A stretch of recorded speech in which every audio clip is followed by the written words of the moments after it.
সিদিনাখনৰ পৰা বিজেপি দলত যোগদান কৰিছো সিদিনাখনৰ পৰা কোনো ধৰণৰ বেয়া কাম কৰাৰ নজিৰ কোনো দেখুৱাব নোৱাৰে কোনো তথ্য দিব বিজেপি দলত আহাৰ দিনাখনৰ পৰা 2015 চনৰ পৰা 10 বছৰ হ'ল গৌৰৱেৰে ক'ব পাৰো যে কোনো ধৰণৰ বেয়া কামত কোনো ধৰণৰ অনৈতিক কামত কোনো ধৰণৰ বেয়া ব্যৱস্থাৰ মাজত সমাজক হানি কৰা কাম ৰাষ্ট্ৰ হানি কৰা কাম এটাও কৰা নাই মই গৌৰৱেৰে কওঁ যে মই চান্দকুছিয়া মল্লভোজৰ বৰুৱা নলবাৰীৰ চান্দকুছিয়া মল্লভোজৰ বৰুৱা বংশৰ লৰা মোৰ বংশক লৈ গৌৰৱ কৰো এটো মই বংশৰ হয় কাৰণে গৌৰৱ কৰিব পাৰো যে সালনিয়ে বেজি খায় গাত ফুটা আছে বুলি সালনিৰ গুটে দেহটোতে ফুটা থাকে এটুটাও দেখা নাপায় ইমান হগৌৰৱে নিজৰ কথাখিনি কোৱাৰ স্পষ্টতা আছে ক'ব পাৰো কৈছো যিজন জিতু সংবাদ গোষ্ঠী মানে ফুটা আৰু মইতো দায়িত্ব সহকাৰে ক'ব পাৰো যে সালনিয়ে বেজি খায় গাত ফুটা আছে বুলি সালনিৰ গুটে দেহটোতে ফুটা থাকে এটুটাও দেখা নাপায় সেই সংবাদ গোষ্ঠী প্ৰতিদিন সংবাদ গোষ্ঠীটোৰ গুটেই দেহটোতে ফুটা আছে মালিকৰ পৰা চিফ এডিটৰৰ পৰা তেওঁলোকৰ মানে এই যিখন এংকৰ উলাই তেওঁৰ পৰা সকলোৰে দেহত ফুটা আছে ইমানেই ফুটা আৰু মইতো দায়িত্ব সহকাৰে ক'ব পাৰো যে যিদিনাখনৰ পৰা বিজেপি দলত যোগদান কৰিছো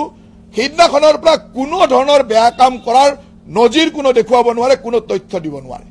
কংগ্ৰেছ দলত যেতিয়া আছিলো তেতিয়া কংগ্ৰেছ দলৰ কাৰণে কিছুমান এনেকুৱা কাম কৰিছিলো যিবিলাক কামে আজিও আমাক টানি থাকে কংগ্ৰেছ দলে তাৰ দায়িত্ব ল'ব লাগিব আমি কংগ্ৰেছ দলত যেতিয়া আছিলো যুৱ কংগ্ৰেছ কৰিছিলো তেতিয়া বহুত এনেকুৱা কামক আমাক জড়িত কৰা হৈছিল যিবিলাকৰ দায়িত্ব কিন্তু কংগ্ৰেছ দলে ল'ব লাগিব কাৰণ কংগ্ৰেছ দলত থকাৰ কাৰণে এইবিলাক কৰিব লগা হৈছিল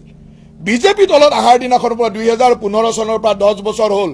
গৌৰৱেৰে ক'ব পাৰো যে কোনো ধৰণৰ বেয়া কামত কোনো ধৰণৰ অনৈতিক কামত কোনো ধৰণৰ বেয়া ব্যৱস্থাৰ মাজত সমাজক হানি কৰা কাম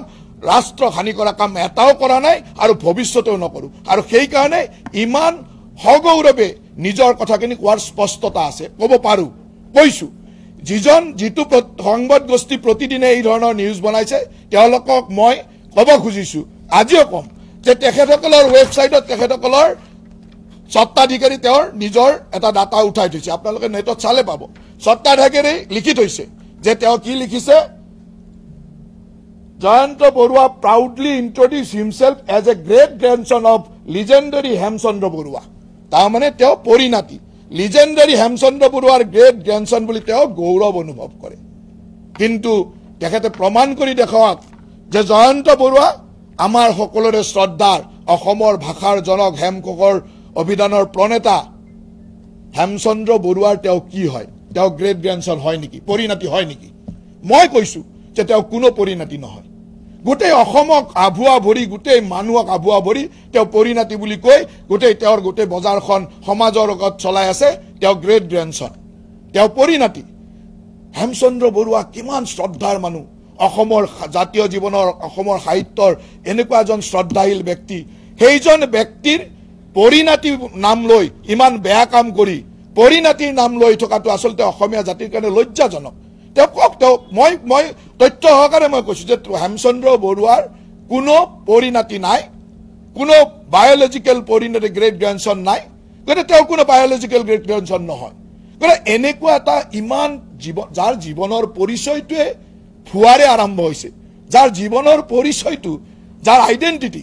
মোৰ যদি পৰিচয়টোৱে ফুৱাৰে আৰম্ভ হয় তেতিয়া সেই মানুহজন কিমান বেয়া হ'ব পাৰে এটা মই গৌৰৱেৰে কওঁ যে মই চান্দকুছিয়া মল্লভোজৰ বৰুৱা নলবাৰীৰ চান্দকুছিয়া মল্লভোজৰ বৰুৱা বংশৰ লৰা মোৰ বংশক লৈ গৌৰৱ কৰো এটো মই বংশৰ হয় কাৰণে গৌৰৱ কৰিব পাৰো তেওঁ কৈছে যে পণ্ডিত মানে আমাৰ শ্ৰদ্ধাৰ সকলোৰে শ্ৰদ্ধেয়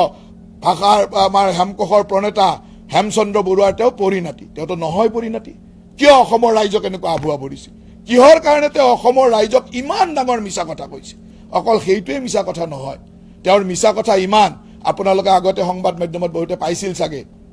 সোণাপুৰত ট্ৰাইবেল বেল্টত ট্ৰাইবেল বুলি দেখুৱাই মাটি কিনিব গৈছিল হাইকোৰ্টৰ ৰখত পৰিছিল মনত আছে চাগে আপোনালোকৰ ট্ৰাইবেল বেল্টত মানুহে নিজকে অনুসূচিত জনজাতি বুলি কৈ ট্ৰাইবেল বেল্টত মাটি কিনিব যোৱা মানুহজন কিমান অধম হ'ব পাৰে মই এইটো শব্দ কৈছো কিমান অধম হ'ব পাৰে সেইজন মানুহে আমাক নীতি শিক্ষা শিকাব নেকি কওকচোন সেইজন মানুহে মোক নীতি শিক্ষা শিকাব নেকি তেও হল সত্তাধিকাৰী গতে তেওঁৰ চেনেলত কি বজিছে এইবিলাক আপোনালোকেও বজাই দেখুৱাব যে তেও যেনেকৈ আমাৰ সন্মুখত বুমটো পঠাই দি সুধে যে আপোনাৰ পত্নীয়ে ৰাজআই জ্বলছে আপোনালোকে তেওঁৰ ওচৰত বুমটো পঠাই দি সুধিব যে আপুনি হেমচন্দ্ৰ বৰুৱাৰ পৰিণতি হয় নেকি সুধক হেমচন্দ্ৰ বৰুৱাৰ পৰিণতি হয়নে নহয় তেওঁ উত্তৰ দিয়ক অসমৰ ৰাইজক ইমান দিনটো একেবাৰে প্ৰধানমন্ত্ৰীৰ ওচৰলৈ গৈ বেইলি সংস্কৰণ কৰি দেখুৱাই দিয়ে এনেকুৱা এটা দেখুৱালে যে তেওঁহে তেওঁৰ বালিকাধীন তেওঁহে তেওঁৰ অথৰিটি নহয় মানে তেওঁৰ মানে হেৰিটো তেওঁৰ হাততে আছে তেওঁতো পৰিণতি নহয় গতিকে তেনেকুৱা আভুৱা ভৰা মিছা কথা কোৱা মানুহ এজন কিমান বেয়া হ'ব পাৰে সমাজ জীৱনৰ কাৰণে কিমান কুলক্ষিত হ'ব পাৰে সেই কথাটো আপোনালোকে জানিব লাগে আৰু মই জানিবৰ কাৰণে কথাটো কৈছো